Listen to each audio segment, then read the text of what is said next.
king is 400 years old and he doesn't want to die and it's his time. And so I'm the queen who has to put him in shape in order to help him to die. But it's a comedy. And actually, what is really, really interesting is that Eugene Ionesco is a distant cousin of Richard's. That's you, honey. Oh. And he met him, unfortunately, before I knew Richard, but he met him once. Anyhow, he has passed on. But we are doing the West Coast premiere of it. Jeffrey Rush translated it and adapted it into English, the actor Jeffrey Rush. And so he did it on Broadway 2 years ago. That was 2009. It was another version that was circulating before this. But anyhow, Jeffrey Rush won Best Actor, won the Tony for Best Actor in 2009. So we will be doing the West Coast premiere of it. Susan Sarandon did it on Broadway, and Ellen Stern is doing it on the West Coast. So I'm pretty excited about that, which is why I'm rushing back tonight, because I have tech rehearsal when we open this week. Is it frequent to transfer from voice acting to live acting? Is that happening quite a bit? No. Well, it does. It depends on the actors. Some actors can't do it at all. Some are pretty, set in just doing voice stuff. But a lot of us are actors, and we do different stuff. Ellen and I do plays. We do, film and television and commercials, and as well as the voice work too. So we do a lot of it. Honestly, with the voice work, because I've been doing this a long time, we've been doing this a long time, we get offered stuff a lot more now because we're kind of well known for that. So we get, it's kind of easier and stuff kind of comes to us now. So whereas the on-camera stuff, you got to go to an audition against 200-300 people for every part, so it gets a little rough. But we still love doing all that stuff. But my on-camera career is really taking off this year. Yeah, she's so. doing a lot of stuff on camera. I'm really happy. She does about plays that. all the time. My hat's off to her. It's like the dialogue in this play is so, oh my God, it really tested me. I never thought I'd get it down. The first 15 pages are almost all me. And so it's just like, and then the last 7 pages are a monologue. That's really nutty. And thanks to Richard, he's been running lines with me. But I have a voice. But anyhow, that's a little bit of what we've been doing. What have you been doing? You guys have any questions for us while we're here? Yeah, go ahead. Did you ever do any voices for Avatar: The Last Airbender? Just wondering. Yes, I'm on that series, as a matter of fact. I forgot to mention that. The new one? I'm in the Avatar, I don't know if you guys saw the Avatar series that Nickelodeon did. I'm in the sequel, which is Airbender, A Legend of Korra, which is the new one, and it's really exciting. We've got some amazing people on this thing, and unfortunately I can't say who I play in that yet. I can only say that I'm in it, and I had to get permission to say that. But yeah. You were in the original series last No, I wasn't in the original. Okay. I'm in the sequel. And I get to work with the great Andrea Romano, who directed the Batman cartoon series and all that stuff, so that's kind of cool. I have to give her one of these days to listen to my joke and see if she can throw in some. Questions? Yeah. Answers? You worked you said you were rated on the Mortal Kombat game, the new one that just came out. Yes. Did you do it have to do like the combat voices, like the grunts and the yells and Yes. stuff? Does that mean that you had to do those weird Asian sounding gibberish yells that Yes. don't make sense? Yes, I In did. any language? Except you don't have to do it with an Asian accent. Yeah. Yeah, whatever you heard coming out of my mouth, that was me. Okay. I was just wondering what the direction is for like those. I was just wondering what the direction for that is. Well, when you do those kinds of things, it's always interesting because you guys as fans, you think we know every little thing about all these shows and characters. And there's no way. I've done over 300 characters, so I can't possibly know the inner workings of every little. So whenever we go and do these shows, like with Mortal Kombat, there's a panel of guys in the booth that know exactly what they want, what they're doing, and they live and breathe this stuff day and night, so they know. So when I go in and do it, they basically are letting me know what's going on with the guy, and how to pronounce certain crazy, call outs and things like that. Specifically told you to do like a specific piece You of know, gibberish. Yeah. Like the Yes. What they'll do is, They will. you'll have a series of commands, for instance, and they'll say, do these in attack. And then they'll say, do these, you're dying. And then say, do these with your receiving the attack. So there's little commands like that. Yeah. There's stuff that's scripted, and then there's stuff that, like Ellen's talking about, they just want sounds. Like a 3 or something. But on that stuff, if it's specific, they'll let you know exactly how they want it done and said. And yeah, on those kinds of things, they get really specific about it. So, Okay. and you get line readings from these guys telling you how to do this crazy. And he goes, stuff. nothing is a key. Yeah, it's kind of nutty. So it's really kind of crazy. Question.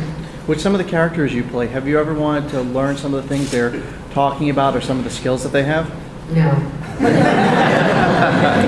Oh, sure. I mean, it was weird this morning. I was just thinking, I wish I could speak Japanese fluently. So, I mean, you see stuff sometimes on your characters can do, and as an actor, you have to make it believable that you can do all that stuff. So, and then you walk away and you go, oh, it would be kind of nice to be able to do all that stuff. So, Now, there's the difference between on-camera and voice work, because they'll say to you, okay, like this Western I did years ago, they said to me, can you ride? I said, oh yeah, I can ride horseback. And then they brought me my horse and they said, meet Rowdy. And he was like this wide, and he did one of those, off the ground, and I said, oh, damn. But anyhow, I learned how to ride horseback. They taught me. But the old joke is, can you do this part? And you go, oh yeah, I can stand on my head and juggle. Because as actors, we always want to be able to say we can do whatever the skill is because we want the job. But that is one of the really cool things about acting on camera, is that they will teach you the job. They will teach you the sometimes, skill. but if you tell them you can do certain things, like you can say, yeah, I can snowboard or whatever, and they get the location. No, you don't do and that. you can't do it, you're going to be in a lot of trouble. But if it's something that is a little easier than that, well, no, you guys would say you can snowboard. At this stage of my game, I am not going to say I can snowboard. Yeah. How did you get into voiceover directing? It was kind of similar to the way I got into voiceover acting. I was working in a studio doing a bunch of stuff, and this one particular movie came in from Hungary. It was a beautiful film called The Adventures of Captain Schnauzer, and it was just absolutely gorgeous, the animation. I mean, it looked amazing. But it was very talky, it was very long, and basically what we call wall-to-wall dialogue, where the guys never shut up. They just are talking and talking and talking. And nobody wanted to do this project because it was just really, a lot of work. And so finally, one of the heads of the studio came over to me and said, can you do this stuff? Can you write direct Oh, of stuff? course, I can stand on my head and juggle. I said, yeah, sure, I can do it. Because I think, I directed theater and I'd done, a lot of stuff. I figured, yeah, how tough, I've been doing this stuff, how tough could it be? So I went in and did it. And, the weird thing about that particular show was it was all about the economic situation in Hungary, which I don't think kids in America would be too, interested in, to be honest with you. So I said to the guys, do you mind if I throw out the translation and basically just, write my own deal? And he said, no, go ahead, go for it. So I made it kind of funny and contemporary and put in a bunch of jokes and, and some, stuff. I played a frog. And it did very well, and they loved it. They You came can back. still find it. It's called The Adventures of Captain Schnauzer. And so they came back to me with a series called Swiss Family Robinson for the Family Channel. They said, we want that guy who wrote this movie and we want him to do it. So I had to write and direct that whole series. So after that, I started getting Academy Award winning films to do, live action films to write and direct, and I started doing all that stuff. So now we've been doing it almost 30 years. So I've been doing, tons and tons and tons of this stuff. So this has been a good thing. And as a result of that, I was supervising for DreamWorks and Universal Pictures all over the world. So it's turned out to be kind of a really interesting, something I wasn't really had in my head that I would be doing, to be honest with you. But it's kind of been nice because it's been a real kind of different side of the business that I didn't think I would be involved in. And so it's been kind of fun. I got to travel a lot, do a lot of stuff, so that's cool. I worked on Gladiator and Madagascar and El Dorado and Chicken Run and Chicken Hood. and E.T. the 20th anniversary. So I got to work on some pretty cool films all over the world, so it's pretty neat. Yeah. Obviously, in your line of work, you're dealing with a lot of audio professionals, voiceover guys. How important is, the field of audio production to what you do? And do you know a lot about it? You know a lot of the programs you use, Final Cut, you use that. You have to know certain programs in order to edit. Do you? Yes, you do. I direct also. Yeah. I'm directing Do you edit? That's a big joke in our house because it's like last night I had. Yeah, last night you had me up till 2 o'clock in the morning editing your audition. I had 9 auditions, and I don't know how to do the editing, and so. I'm my wife's personal dish. So I basically record all our auditions and edit them for them and send them in for them. No, I record them. You edit. Yeah, you record them. Yeah, well, you're going to be editing them very soon.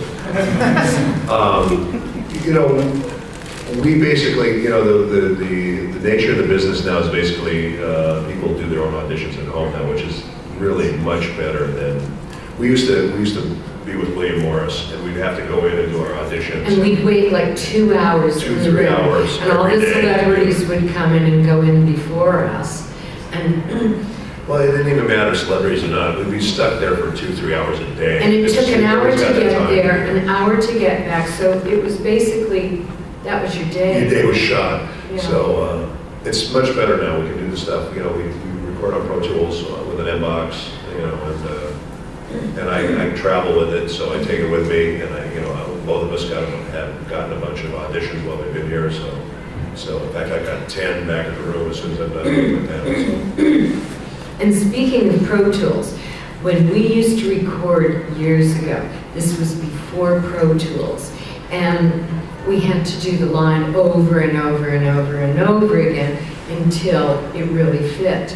Now with Pro Tools, you can expand, you can contract, you can move the line 1/4 of an inch, an Amazing. 1/8 of an inch, a 16th. I mean, It's incredible. it's really wonderful. So it's changed. It's changed the life of dubbing.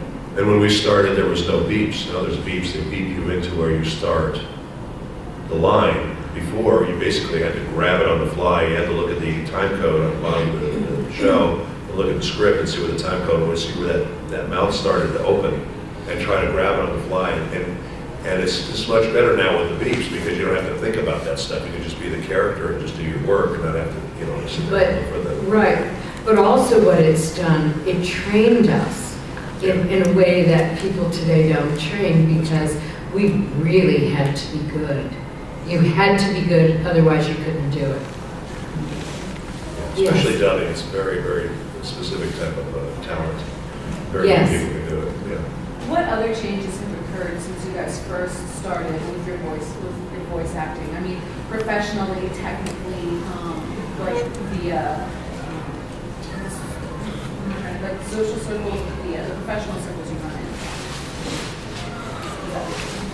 Well, I don't know how much that's changed. I mean, the big difference now is when we started doing this stuff, there weren't that many people. Nobody wanted to do it. And now everybody with a computer can audition for stuff, and it's just kind of crazy. It's like, it used to be maybe you get like 10 people to audition for a character.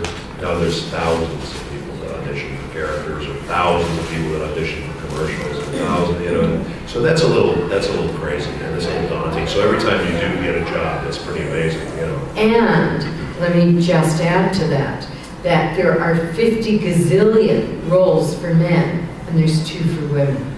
Well, that's quite a gap, 50 gazillion.